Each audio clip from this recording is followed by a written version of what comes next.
गीता की शादी के बाद से ही नीलम के मन में जलन धीरे धीरे बढ़ती जा रही थी। हर कोई गीता की तारीफ करता, उसकी खुशियों की बातें करता और यही बातें नीलम के दिल में चुभती रहती। एक दिन वो घर के एक कोने में अकेली बैठी थी। उसके चेहरे पर गुस्सा और आंखों में नफरत साफ झलक रही थी। गीता, गीता, हर जगह बस उसी का नाम, जैसे इस घर में और कोई है ही नहीं। सब कुछ उसे ही मिलना था क्या?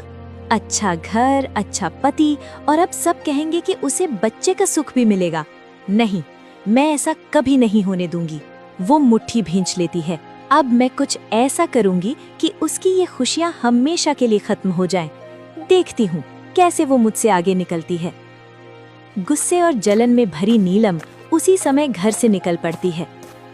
वो गांव से दूर एक घने जंगल की ओर बढ़ती है, जहां चारों तरफ सन्नाटा और डरावना माहौल होता है। जंगल के बीच एक पुरानी गुफा होती है, जहां एक तांत्रिक रहता था। नीलम धीरे धीरे गुफा के अंदर जाती है। अंदर धुआं, टिमटिमाती लौ और रहस्यमयी वातावरण फैला होता है। तांत्रिक आंखें बंद किए भारी आवाज में, कौन है? क्या चाहती है? नीलम थोड़ी घबराई लेकिन जिद में, बाबा, मैं अपनी बहन की खुशियाँ छीनना चाहती हूँ। मुझे ऐसा उपाय बताइए कि वो कभी माँ ना बन सके, उसे कभी बच्चा ना हो। तांत्रिक धीरे धीरे आंखें खोलता है और उसे ध्यान से देखता है। तुम्हारे मन में बहुत अंधेरा है बेटी। ये रास्ता बहुत खतरनाक है।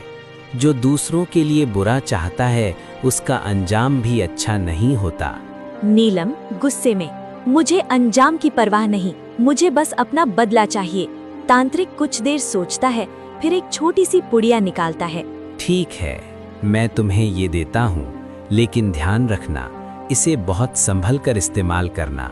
इसे किसी तरह अपनी बहन तक पहुँचाना होगा और इसका असर धीरे धीरे होगा।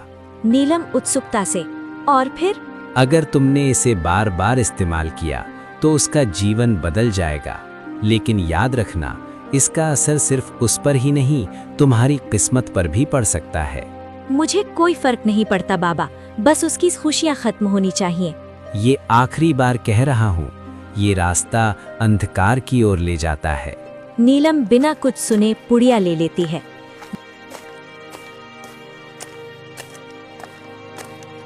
गुफा से बाहर निकलते ही उसके चेहरे पर एक खतरनाक संतोष दिखाई देता है।